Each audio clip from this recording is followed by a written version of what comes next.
nelayan asal Indramayu tewas dan 1 hilang akibat kapal yang mereka tumpangi karam.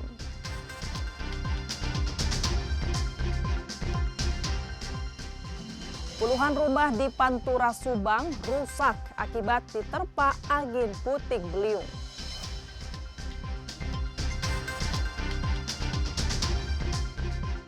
Hampir sepekan banjir masih merendam permukiman warga di Desa Karangligar, Karawang.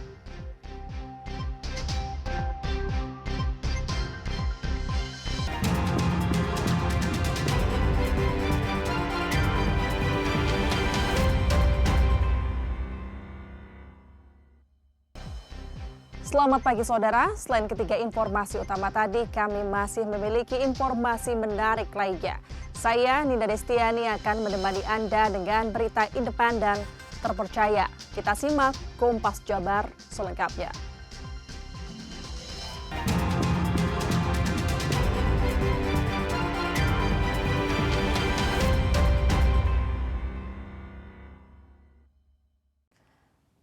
Diduga akibat korsleting listrik, toko mebel di Cianjur terbakar.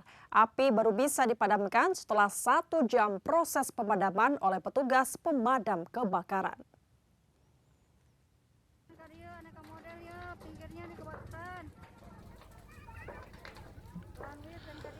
Kobaran api terus melahap bagian atas sebuah toko mebel di Pasar Ciranjang, Cianjur yang terjadi pada Minggu siang kemarin. Saat kejadian kebakaran, kondisi bangunan sedang tutup ditinggal pemiliknya. Api baru bisa dipadamkan setelah petugas pemadam kebakaran menerjunkan 1 unit mobil pemadam. Setelah 1 jam, api baru bisa dipadamkan. Dugaan sementara kebakaran ini diduga akibat korsleting listrik. Tidak ada korban jiwa dalam peristiwa kebakaran toko mebel ini.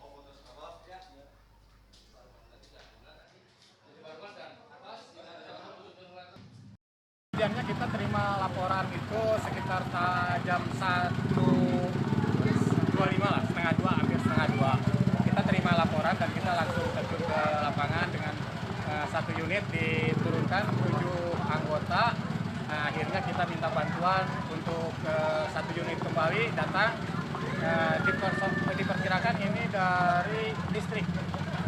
Untuk kerugian mungkin masih di masih di kejadian ini menimpa toko mebel. Akibat gelombang besar, kapal milik nelayan Indramayu karam di perairan laut Kalimantan. Akibatnya 4 nelayan tewas dan 1 hilang sementara.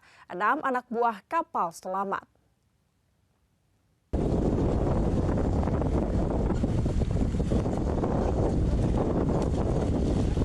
Inilah video amatir nelayan saat melakukan penyelamatan anak buah kapal atau ABK KM Safinatul Rojak yang tenggelam akibat diterjang gelombang besar di perairan Laut Kalimantan 30 Januari 2025. Akibat peristiwa itu, 4 orang tewas dan 1 ABK hilang. Sementara 6 orang anak buah kapal atau ABK lainnya selamat dari amukan gelombang besar saat kapal mereka bersandar di perairan Laut Kalimantan. Petugas Satpol Air dibantu nelayan mengevakuasi korban selamat maupun korban tewas saat tiba di Pelabuhan Karangsong, Kabupaten Indramayu, Jawa Barat. Datanglah ombak, 3 ombak berturut-turut. Informasi dari ABK yang terselamat itu nggak ada jeda. Pertama ombak masuk ke dalam kapal, akhirnya air itu masuk ke sekitar mesin gitu kan. Terus ombak kedua lagi masuk, ombak ketiga langsung membalikan kapal kami yang malam itu. Keempat jenazah ABK KM Safinatul Rojak yang tewas telah dikebumikan oleh keluarga korban di kampung halamannya. Parlianto Sugiono, Kompas TV, Indramayu, Jawa Barat.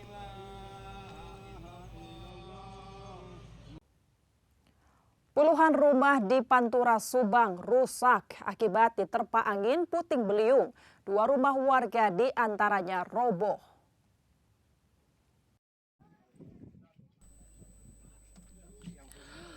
Tercatat sebanyak 30 rumah di Desa Karanganyar, Kecamatan Pusaka Negara, Subang mengalami kerusakan setelah diterpa angin puting beliung.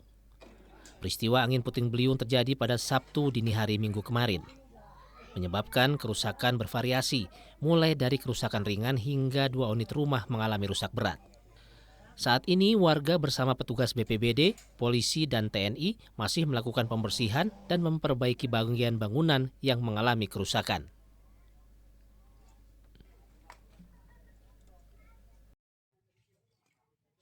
Saya lagi pada tidur, tahu-tahu malam tuh anak angin beliung gede, jadi pada bangun semua. Soalnya pada terbang, asbesnya pada terbang. Ada yang luka sedikit, kena genteng sih Pak. Gak apa-apa, alhamdulillah. Cuman anak-anak pada nangis, kaget. Kenceng banget suaranya Pak. Hampir sepekan banjir masih merendam permukiman warga di Desa Karangligar, Karawang. Selain tingginya intensitas hujan, banjir diakibatkan penyempitan saluran air.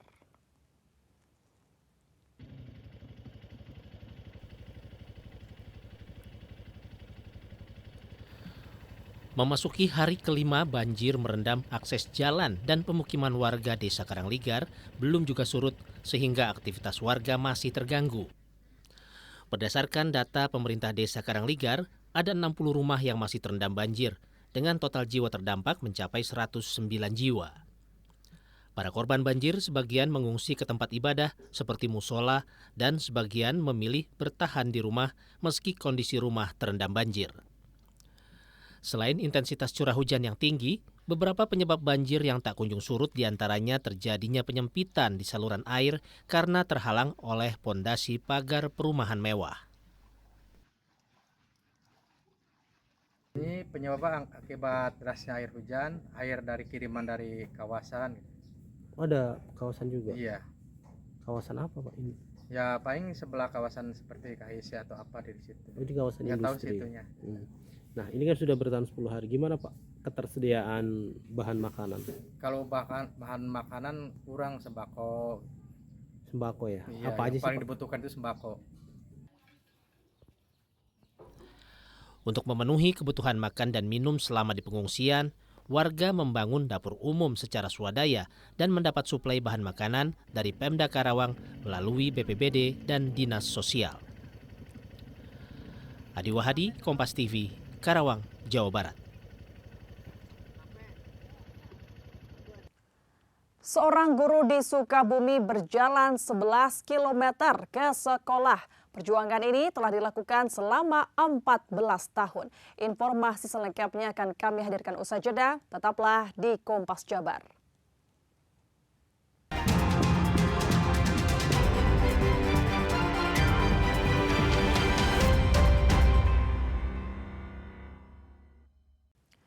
Kembali di Kompas Jabar, Saudara, Pemprov Jawa Barat telah menolak 3 kali pengajuan pembangunan pagar laut di Bekasi. Penjabat Gubernur Jawa Barat, Bey Mahmudin, juga menegaskan bahwa tidak ada aliran dana ke Pemprov Jabar selain dari sewa lahan sebesar 2,6 miliar rupiah serta berkomitmen menjatuhkan sanksi berat bagi oknum yang melakukan pelanggaran.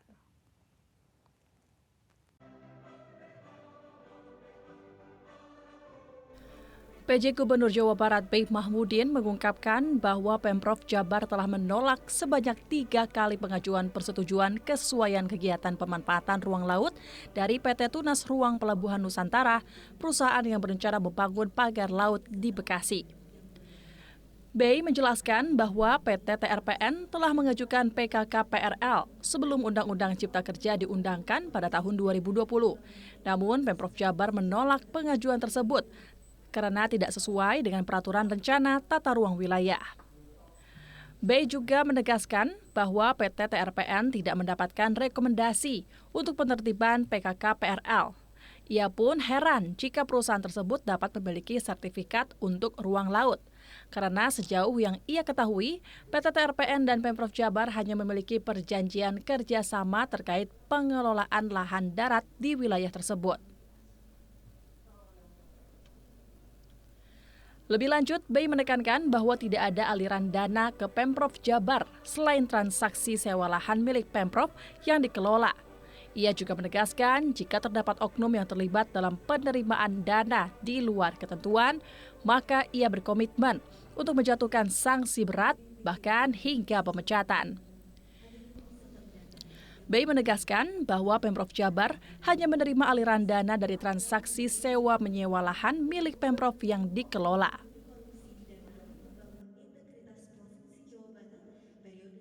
Pertama, sebelum Undang-Undang Cipta Kerja itu, izin KKPRL itu adanya di Pemprov sebelum Undang Cipta Kerja.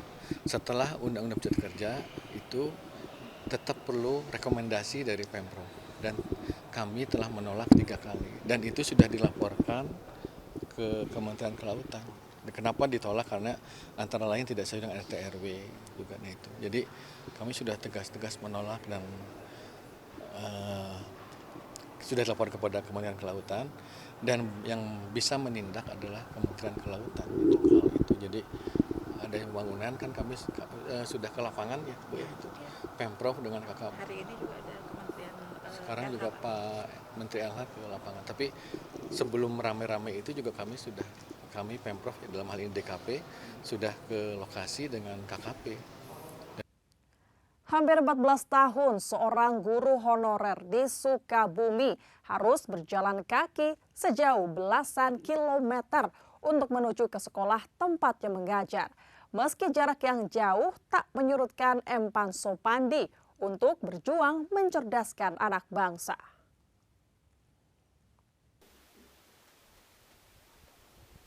Inilah keseharian Empan Sopandi sebelum berangkat mengajar ke sekolah. Empan harus berangkat lebih awal dari rumahnya di Kampung Ciguha, Desa Jampang Tengah, Kabupaten Sukabumi, Jawa Barat. Setiap hari, Empan harus menempuh waktu 3 jam dengan berjalan kaki sejauh 11 km untuk menuju ke sekolah tempatnya mengajar di MTS Thoriqul Hidayah, Desa Bojong Tipar, Jampang Tengah. Jalan yang dilalui Empan mulai dari berbatu dan licin jika turun hujan. Kendati demikian, tak menyurutkan niatnya berbagi ilmu kepada muridnya sejak 14 tahun silam.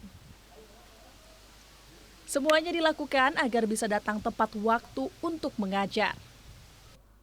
Tiba di sekolah, Empan langsung mengajar tanpa istirahat terlebih dahulu. Meski lelah, ia tak pernah mengeluh dan tetap semangat dalam mengajar. Ayah 2 anak ini kini mengajar mata pelajaran bahasa Inggris di sekolah tersebut. Honor yang diterimanya sebagai guru honorer hanya sebesar 200.000 per bulan.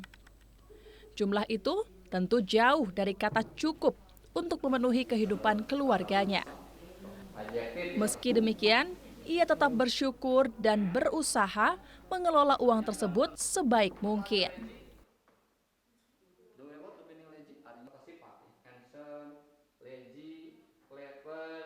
Perjalanan saya itu pertama saya nggak punya fasilitas ya, kadang-kala kalau masa mungkin dari segi berjalan memang apa yang harus disarankan hanya jalan kaki Pak. Karena kalau kita istilahnya menggunakan motor kan saya tidak punya awalnya. Sampai saat ini saya belum paham semua. Berapa jauh sih Pak jalan dari rumah ke ya, sekolah? Jalan kan tadi kalian sudah tahu kan dari Ciguha hampir 11 kilo. 11 kilo itu iya. Setiap hari Pak? Iya, enggak setiap hari. Kalau dulu setiap hari ya. Nah, dulu cuman sekarang mungkin saya melaksanakan tugas hanya 4 kali dalam 1 minggu. Hari Senin, Selasa, Rabu, dan Jumat.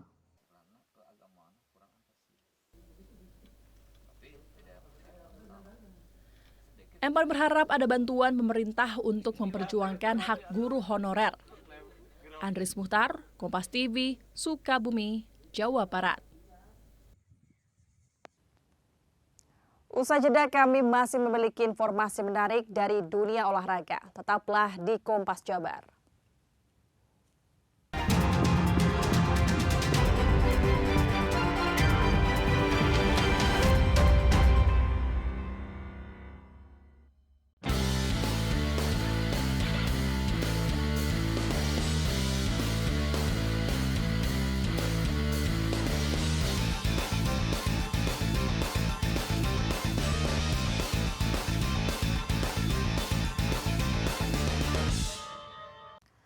Persija Jakarta gagal memanfaatkan laga kandang kala memberikan jamuan kepada PSBS Biak. Macan Kemayoran harus puas bermain imbang dengan skor 2-2. Meski skuad Badai Pasifik harus bermain 10 orang sejak menit 34.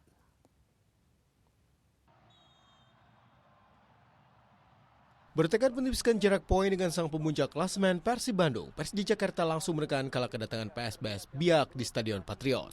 Serbuan Macan Kemayoran akhirnya berbuah hasil di menit 20 berkat gol Gustavo Almeida. Sayang, kondisi ini tak bertahan lama. Hanya selang 6 menit kemudian, PSBS Biak mampu menyetarkan gol. Julian Velasquez membuat parade Jackmania terdiam. Skor 1-1 bertahan hingga turun minum. Kalah jumlah pemain tak membuat PSBS kehilangan ketajamannya. Terbukti babak kedua memasuki menit 62, Takuya Matsunaga membawa skuad Badai Pasifik balik memimpin. Beruntung Persija Jakarta memiliki Raihan Hanan. Golnya di menit 68 menyelamatkan Persija dari kekalahan. Imbang 2-2 membuat Persija yang kini berada di posisi 2 tertinggal 7 poin dari Persib Bandung, sang penguasa puncak klasemen sementara. Perlahan tapi pasti, Borneo FC mulai memperbaiki posisi di klasemen. Pesut eta menang kala menjamu PS Sleman. Bermain kandang di Stadion Batakan, Borneo FC langsung unggul kala laga baru berjalan 8 menit. Dwiki Hardiansyah mencipta gol usai memanfaatkan umpan kiriman Mario Ano Peralta. 1-0 Pesut eta memimpin dan bertahan hingga kedua tim masuk ke ruang ganti. Dalam keadaan unggul, nasib sial menimpa Borneo FC. Pemain yang masuk dari bangku cadangan Habibi Yusuf di kartu merah wasit pada menit 70. Beruntung, PSS gagal memanfaatkan keunggulan jumlah pemain. Hal ini membuat keunggulan Borneo FC tetap terjaga hingga laga usai.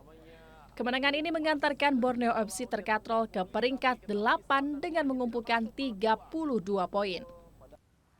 Pelatih baru Timnas Indonesia, Patrick Kluivert, sudah tiba di Indonesia pada Sabtu malam. Kedatangan Kluivert kali ini untuk memantau para pemain yang bermain di Liga 1.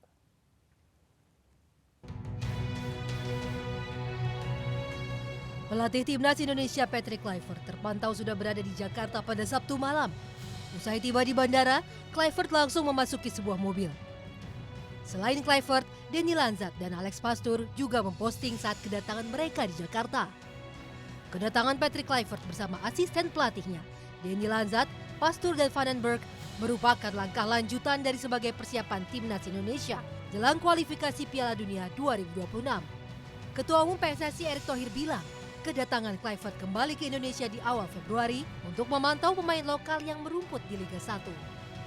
Dan mereka juga akan kembali lagi di awal Februari untuk memastikan juga memantau para pemain tim nasional yang bermain di klubnya masing-masing. Ya, kalau tidak salah 8 Februari itu ada pertandingan Dewa dan Persija di mana 5 pemain tim nasional ada di 3 di Persija, 2 di Dewa. Ingin dipantau langsung. Patrick Kluivert kini memiliki waktu kurang dari 2 bulan untuk mempersiapkan timnas jelang laga lawan Australia 20 Maret mendatang. Usai bertemu pemain abroad yang merumput di Eropa, kini Kluivert dan tim akan menjelajah Nusantara, memantau talenta lokal di Liga 1 untuk memperkuat skuad Garuda. Tim Liputan Kompas TV.